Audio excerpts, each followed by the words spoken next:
कि हम लोग अपनी दशा और दिशा से जो हमारे माध्यम है, मैं आप लोगों को उस माध्यम का यहाँ नाम बताना चाहूंगी कि जिसने हमारे मन और मस्तिष्क पे कब्जा कर लिया।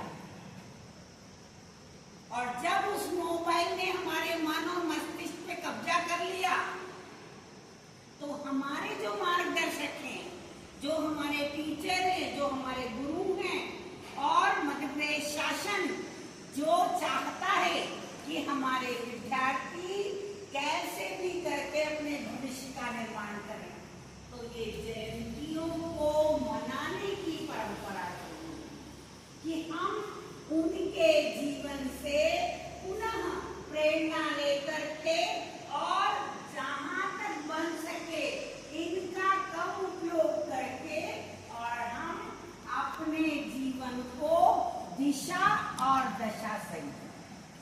बात पे आती हूँ, अहिल्याबाई के जीवन से हम क्या सीख सकते हैं? आप में से कोई एक विद्यार्थी खड़ा हो जाए, शायद हो सकता है ये आपके वाइवा का हिस्सा हो। देखिए, मैंने शुरू में शुरुआत करी तो आपको बताया कि हम लोग समय का उपयोग करने में भारतीय माहिर। देखिए, आपकी मैडम को इनकी दूरदर्शिता, इन्होंने अहिल्याबाई की जयंती मनाने के लिए आपका समय अलग से नहीं लिया, क्योंकि ये जानती है कि परसों आपको परीक्षा देनी और आपको पढ़ाई करनी है। क्योंकि जयंती भी मनानी है, आपका भविष्य। क्या कबीर को हम केवल इसलिए जानते हैं कि वे जुलाहा से कपड़ा बनाते थे? नहीं, उन लोगों ने बेटा भक्ति और कर्म को साथ में किया। उनने शिव की मूल बात जो आपको बताना चाहती हूँ, उन्होंने शिव की भक्ति करके अहिल्याबाई ने उस चीज को अंगीकृत किया कि मैं एक महिला होके भी पाषाण की भक्ति करके अपने जीवन को, आप इस बात को अंगीकृत कर लें। कितने ही लोग हैं इस जमीन पर आते हैं, जिस दिन गए तीसरे दिन बाद उनको कोई याद नहीं करता, लेकिन अहिल्याबाई को हम आज भी अपनी प्रेरणा स्रोत के रूप में याद कर रहे हैं। उसका कारण ये कि उन्होंने भक्ति और कर्म को कैसे चलाया, साथ में चलाया। उनके कर्म आज हम याद करते हैं। होलकर राजवंश कोई छोटा मोटा राजवंश नहीं था, और उस युग में जबकि पुरुष प्रधान था, आज तो धीरे धीरे करके हमारे जैसी ये जो प्रेरणा स्रोत महिलाएं बहुत आगे बढ़ गई।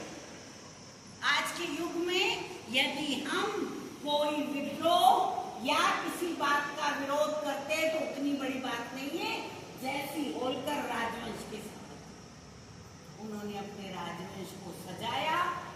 हमारी प्रेरणा स्रोत है।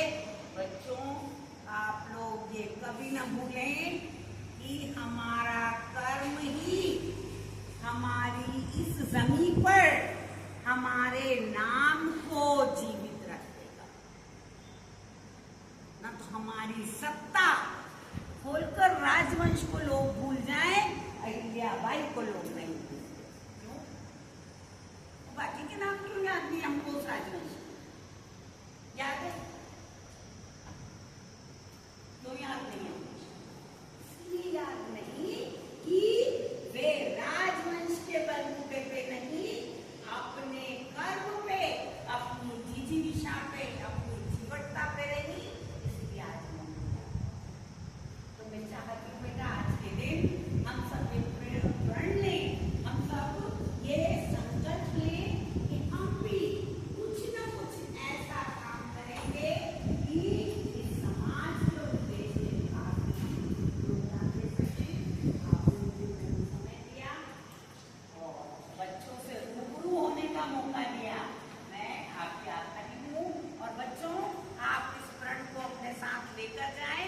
ये ना सोचें कि ये जयंतियां तो बनती रहती हैं और दिमाग में से डिलीट नहीं। आप अपने कर्म को करें, ये जयंतियां मनाना बहुत सार्थक है। धन्यवाद, आभार।